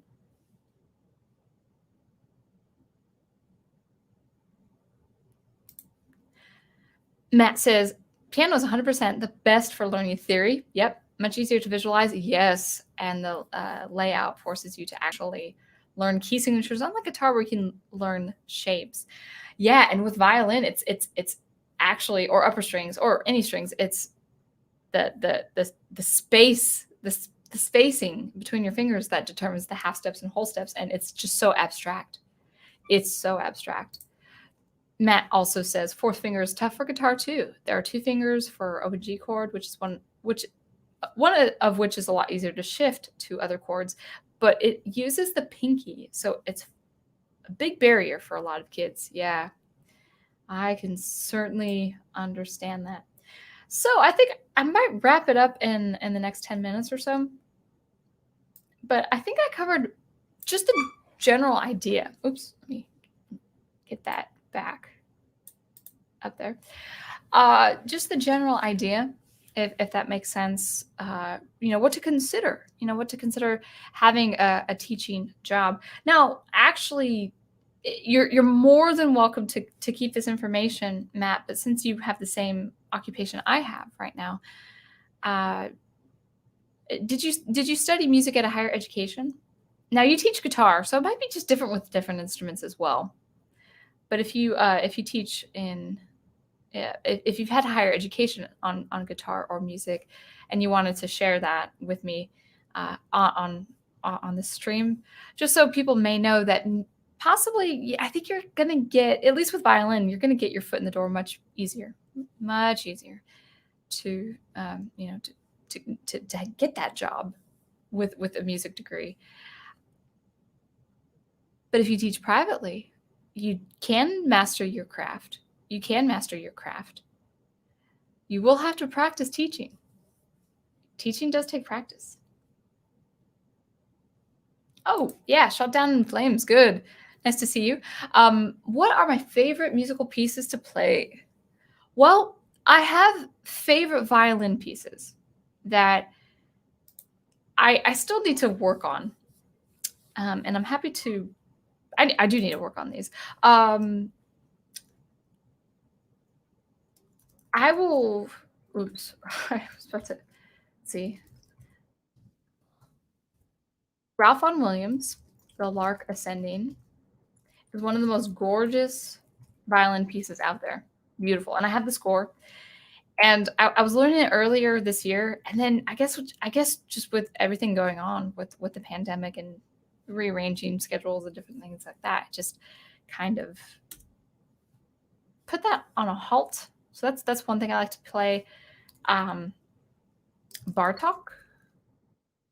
6 Romanian Dances, which is a piano piece, but it was transcribed for violin. I think it's a Czech violinist, and his name escapes me right now.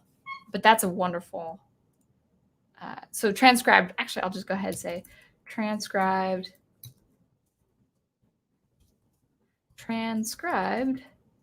for violin and piano. And I love the piano part for the violin piano transcription. That's my other favorite. I need to play that again. Of course, the Bach sonatas and partitas, which I'm so bad at this. If I'm wrong, I'm gonna correct myself in the comments below. This is embarrassing. But the one I have been working on, I think it's Sonata. I gotta check now. I'm so okay. It's the one in D minor. It's number 2. It's either Sonata or Partita. I'm second guessing myself. I'm just gonna say this. It's either Sonata number 2 in D minor or Partita number 2 in D minor. And to be honest, I have to check what those forms mean, what the difference between Sonata and Partita. I want to say Partita now. But I've always had it Sonata in my mind, but I don't think it's Sonata. But it's a D minor. So I've worked on that one. All movements, beautiful movements. And another favorite is I have not played this in a while. I remember playing this for my undergrad, and that was fun. It's a very fast mobile. Otto Novacek. Oh, I don't know how to spell his name. Otto Novacek, Perpetuum Mobile. It's like a 2-minute and 15-second piece, and it's just violin just doing this. It's great. It's wonderful stuff. What's my other favorite violin piece? Oh, something I gotta learn this again. I've only learned the first movement and the third movement. I need to learn the whole sonata, but it is a beast. But it's beautiful. Well, beautiful and awesome, and dramatic and melodramatic. And that is by the American composer John Crilliano, Sonata for Violin and Piano. And he says, okay, thank you, Big Al. Love it. Thank you for doing that. So John Crilliano Sonata for Violin and Piano, that was written in 1963 by the American composer Crilliano. And that has been fantastic. That has been a really, well, when I say has been, my experience with listening to it has been wonderful. I've more or less learned the first movement and the third movement. Third movement is gorgeous. It's, now that I've been listening to a lot of, or watching a lot of film noir, it's got that musical feel to it. It's beautiful. It's beautiful. I'm just hearing it right now. And I gotta work on it now. Again, get back to it. Beautiful. It's wonderful. And I would check out a performance on YouTube. I think New England Conservatory, I forgot her name. She's Korean American, but New England Conservatory on YouTube has a video of her, and it's wonderful. She does a wonderful job. Yeah, good stuff. And the pianist is great too. It's a very hard piano part as well. So those are my favorite. Now the thing is, I've more or less touched on all of these pieces, but to actually play them, I do need to master those pieces. They're yeah. I definitely have to work on those again. I miss them. I've played Mendelssohn Violin Concerto, the first movement.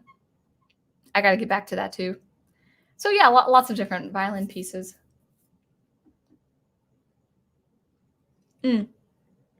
Actually, that's a good question, Al. And I'll get back to the comments up front. What piece do you want to learn, but you've never played? That actually is the Crilliano piece. Now I've learned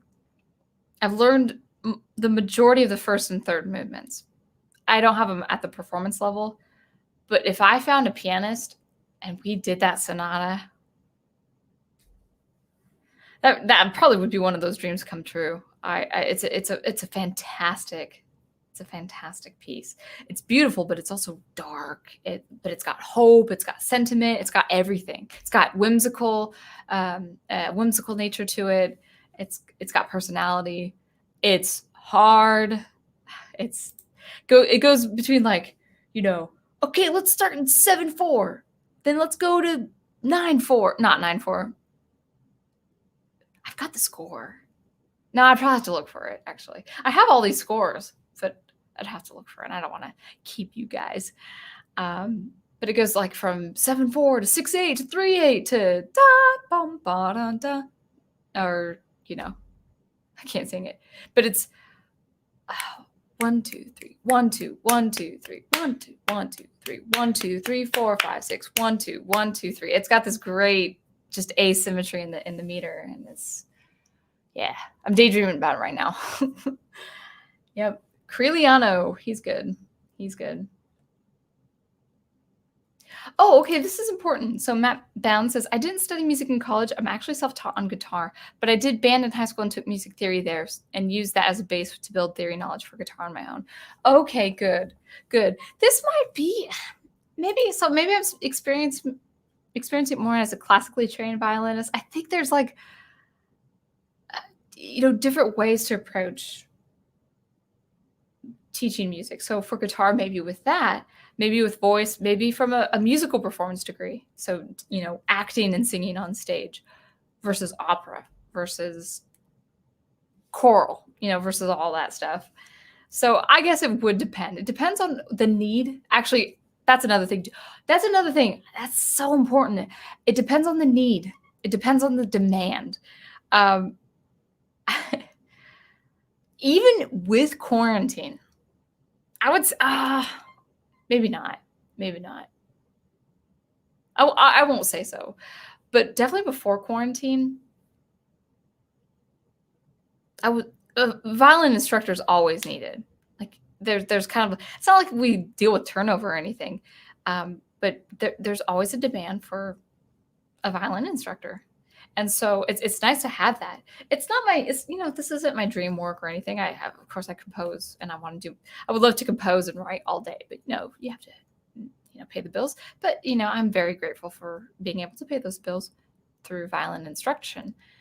It'd be nice to just keep retaining these students, retention and make sure at least they stay a year. It's always hard. It's always hard. It's always hard to like lose a student and then have another student who's just beginning, who's 5 years old, and okay, let's do Mississippi Stop on the bow, Mississippi River. And I'll do it, but I would just as a violinist, I would really like to teach music and teach expression too. And this is kind of going on a rant more than anything. But yeah, thank you for bringing that up, Matt. I think that's very important to know.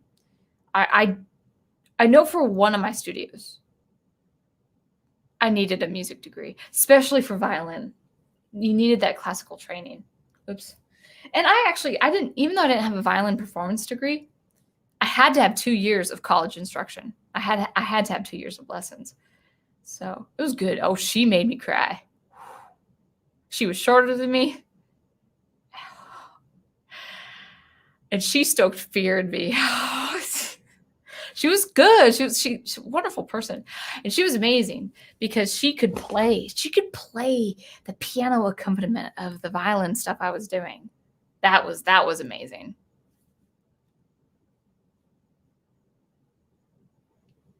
Yeah, Sonata in A minor. I don't know why I confused those. There's partita number 3 in E major.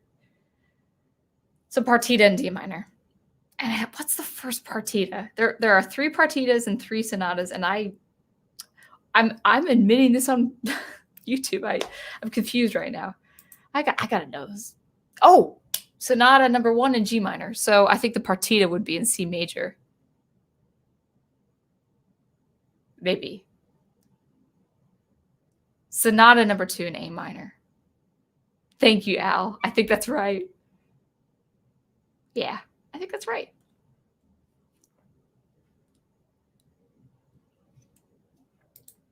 Moonlight Sonata is beautiful, Melissa. It is for piano. So I'm not a pianist, so I probably won't learn that. But all right. So kind of just, jump ship there. I'm thinking, did I miss anything? Thank you, Nanette. I forgot to see that. Yes. Good. I do appreciate that very much. Kind of looking for Wolf 10 Media's catchphrase. All right. I think I did cover what I needed to cover. Do you feel like I answered your questions, everyone? Or is there anything lacking? Or do you need a recap, if I can remember?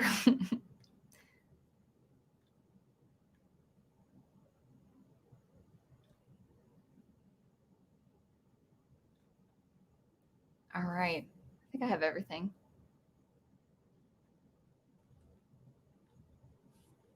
Oh, new comments. Thank you, Wolf10. Yeah, I love that. That's my signature greeting. That's wonderful. And I hope you guys are doing well. You Wolf10, there's no pressure. I don't want to say like you have to do this. But you, Owen, Brian Gilmartin, you have know-how in your visual arts.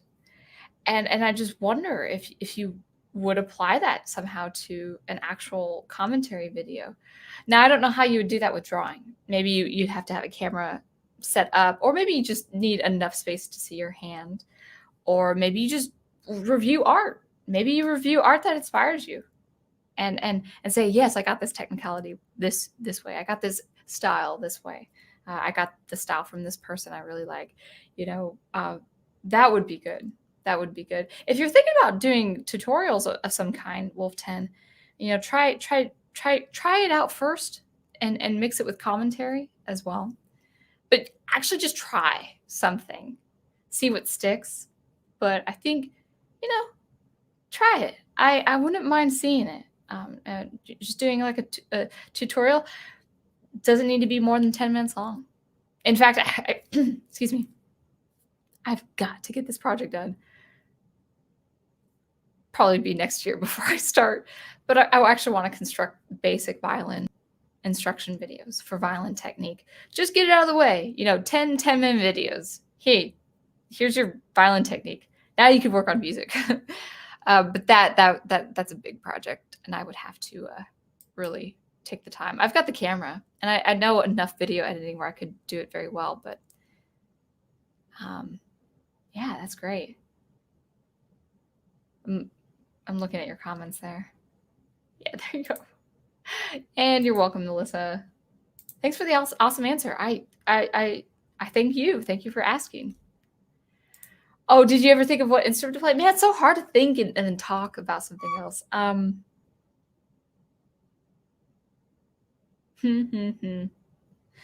Well, I would have to think of it further, because here's the other thing. Here's my other side, my alter ego. I love electronic music. So I am learning an instrument, and that's called SuperCollider. And I'm still learning so much with SuperCollider and electronic music, and really wanting to just master electronic music like I've mastered the violin. I would love that. That would be a dream come true for me. Well, it's going to happen. It's just, as I always say, it's years in the making. So if I had to choose another acoustic instrument, I probably would choose. It'd be a task because it's so heavy. But I love upright bass. I love bass. I hate to say this, but I love bass a little more than cello. I just love bass. And so I probably would learn the double bass. Yeah, it's a string instrument. Though, okay. So one's something that would be taken seriously. One is somewhat of a joke, but no, it's not, because it's a cool instrument. The first one is English horn. English horn. Go on YouTube if you haven't heard English horn. It's a beautiful instrument. It's haunting, so haunting, and it's one of my favorite instruments in the orchestra. Now, an instrument I actually did pick up and spent a summer on about 6 or 7 years ago was the jaw harp. And oh my goodness. I actually I found it in a box once. It was like, it's all rusty. I'm like, I'm not putting this in my mouth. But the jaw harp, so good. It's such a great sound. And I would love to do live processing. I should just order a jaw harp and just start messing with it again. Because you can really morph these vowel tones and these vowel sounds and these mouth sounds to that. Go on YouTube and you will find this. No joke. You will find jaw harp beatboxing. It is the coolest thing ever. And so if I learned a new instrument that didn't take so much time to master, it'd be jaw harp. I love the sound of jaw harp. And so that is that. So so I hope you found that satisfactory, Miss Netter. Jaw harp is great. It just makes me smile just thinking about it. All right, good advice. Thank you, Owen. Or not Owen. I don't know why I saw the name Owen Lister, but it's Wolf 10. Oh, Owen went to sleep because he was feeling tired. So let's I was about to adjourn, wrap things up, and then Daniel Craig has this nice sounding question for me. We'll wrap it up at 11:30 around. Yeah, let's do that. Let's actually have a timestamp. So. My chair. How does one master electronic music?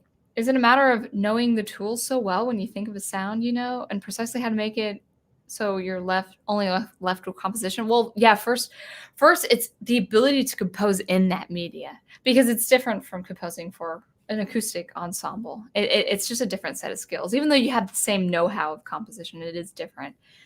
The second thing is when I say master, I know I'm just gonna say it. Not only will I say it, I'm gonna say his artist name, and I'm gonna say the album I've just been listening to. It just takes my breath away. I wish I was at that skill. And that is Mirror's Edge, which is the game, the EA game. But Solar Fields was the composer for that game. I think it's called Catalyst Mirror's Edge. Like, it's part of a series. I don't know anything about the game. I just love the music. And so go on Spotify or go buy the album. It's probably there somewhere. Solar Fields Mirror's Edge. That is mastery. That is electronic music mastery. So good. It's masterfully done. Masterfully done. And if I could get to his level of sound design in composition, that's the thing, is you have to master the skills of sound design. Not so much mastering, like master engineering, but just sound design and how you can make it fit in the context. Because sound design and crafting sound design is synonymous with producing an instrumental tone on your instrument. Now, you don't have to be an instrumentalist, but you have to know the way I develop my tone on violin is the way I develop these sounds with the same masterful approach to electronic music. And I'm just not there yet. I'm not there yet. But, oh yeah. Yeah. Good. It's one of my favorite albums I've been listening to while writing this action sequence in my story. Yes, I'm still on the action sequence. Like, you're not done with that? Yeah, it's been a long one. It's been a long one. It's been fun. It's been adventurous, but it's been long. And oh, good. Thank you. Yeah. I know I keep saying his name, and there are many more. But he's just a master at what he does. And so the way I play violin, like, he's done with sound design as I've mastered an instrument. And he's also an engineer. I think an engineer. Well, at least he's a sound engineer. He just knows sound intuitively. Just knows it. He's a master. And I think that's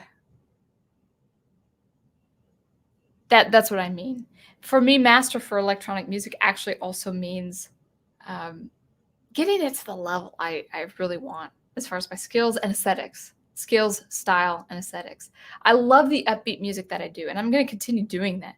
I'm going to continue doing that kind of game, kind of adventurous, kind of cool, even quirky music. I'll do that too. But the music that I want to do is just beyond my level now. So I want to master sound synthesis. I want to master audio synthesis, with SuperCollider. And that is, it's been 5 years since, oh, well, no. Yeah, 5 years. About 5 years there. So I'm like, my ears are getting a little tense. So I guess my ears need to breathe a little bit. There. I do this in my online lessons. My students are like, what are you doing? Like, make my ears breathe.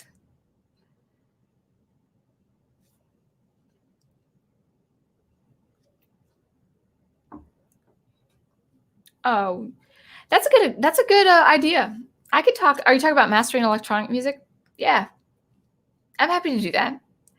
I'm happy to talk about that.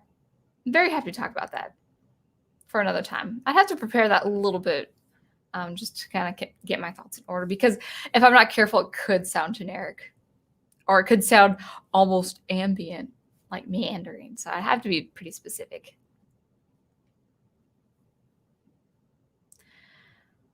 Oh, thank you. Thank you, Melissa. I appreciate that. Okay, so it is wrapping up to 9:30. I'm just on the 2 o'clock or 2 hour mark. Let's go ahead and start plugging things away. Troy, are you ready? I can help. I could use the help. And I can help too. So let's start with Monday nights, of course, live commentary every Monday night around 9:30 Eastern. If I'm teaching home and I've have it ready, I'll probably do it at 9. Topic, of course, to be decided later. Thank you. I thought this impromptu went pretty well, and if I feel like I've missed anything, we'll just add on to another live stream. Tuesday, tomorrow night on Professor Geek's channel is going to be Mask of the Phantasm, right? Batman. Beautiful animation. Great stuff. Great noir inspirations for this. So that will be, I'm sure, 10 p.m. if it's not otherwise changed, but we usually do it at 10 p.m. Eastern time, 9 p.m. Central. So I just had to throw the Shelley's time zone there because I know they appreciate that. Okay, so that is confirmed. Mask of the Phantasm. I have that title, right? Right? Good. Yes, thank you, Troy. Wednesday nights, guys. What's happening? Do something. I usually tune to David Stewart while I'm editing my YouTube video for my Thursday post. Thursdays, I do have sound experimentation every Thursday. We also have Fan Man with his Second Cup Cafe in the mornings. So that's Tuesday and Thursday late mornings. So just be on look out for those. And Thursday book study. I've got to read. I've got to catch up on Dune. And yeah, it's good stuff. So that will be 10 p.m. on the Prof's channel. I don't want to put you on the spot, Prof. Just say yay or nay if you have your pre-shows coming up. Is that something kind of that's been a standard, or is that more when you feel like it? So go ahead and clarify if you'll have a 9:15 or a 9 o'clock pre-show before. Those have been great. I've really enjoyed those very, very much. And Friday, and I think Big Al will have this correct, so correct me if I'm wrong. Friday is Fan Man's last Fan Man Tonight show before a stint of great movies that are probably great. If you like horror, that's good. Do it, but horror is too much for me. But Fan Man is going to do the Friday Night Frights beginning September. So we have one more Friday in August. And then after that, it's going to be Friday Night Frights on Fan Man's channel. And then we have Rewatch on Saturdays. But I do not know. All I know is the time. I don't know the channel or the movie, guys. So who wants to... Oh, okay, thank you. Thank you. Let me bring this up. Oh, yes. Okay, so 9 p.m. pre-shows on Tuesday and Thursdays. Art analysis on Tuesday. And writing on Thursdays. That's great. Good. Okay. Fan Man tonight if hurricane is not an issue. So let's pray for Fan Man's, him and his family and make sure that they are safe, that they have the supplies and the power that they need in this.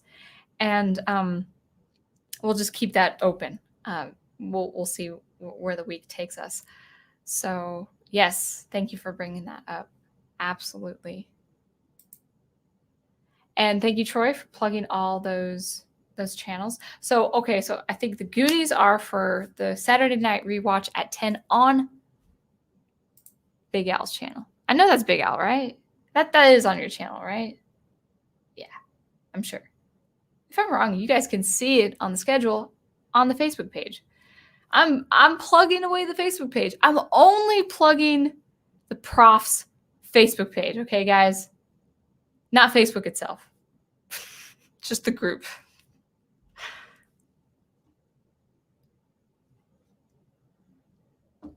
Oh, okay, good. So you guys are doing a 9 p.m. show Saturday.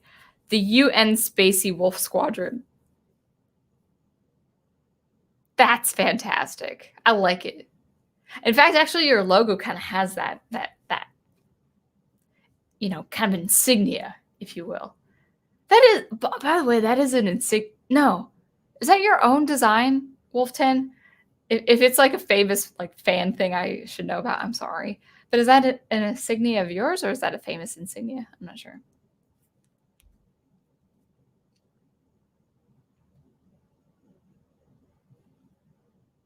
That's funny. So you'll just listen in and just know the scene frame by frame. Yeah, that's good. That's good. Okay. Cool. Oh, okay. I got to look up these terms. Oh, and then Aged Boomer and Wolf 10. Thank you, Troy. That's great. Like, here's the thing. What's going to happen, guys, as this community grows, we can't all ask Troy to keep plugging away stuff. We'll have to take responsibility, because what's going to happen is like he's going to be like on different live streams and then plugging away, and then pretty soon, if it happens, it happens, and that's fine. That's just the blossoming of the community. But of course, with people with work schedules, there will be things that overlap with time, and that's just natural. If you guys have ideas to decide, but I would hate to have 10 or 15 things going on throughout the week, and then we're just saying, hey Troy, where are you? plug away stuff for us, So we have to take responsibility. But I think that's it. Anything as far as we watch or study hall this Sunday? Are we all good for that? As I take a swig, it's kind of warm in here.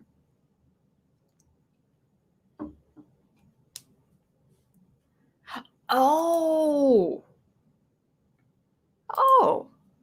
okay, cool. Good to know. Robotech, very nice. It's a nice look. I like the red. I really like the red. All right. I think I've covered everything. Just waiting for Sunday if anything's going on Sunday. New comments. Oh, more of that. Yep, good. All right. Well, I think I'll adjourn there. It's 11:37 right now, so I think we will go ahead and wrap things up. Thank you for always watching and listening. Always be on the lookout for more sound experimentation every Thursday. I really do hope to get into more SuperCollider. Live commentary Monday nights. And until I see you next, keep producing the art you love, and I'll catch you later. Thanks again.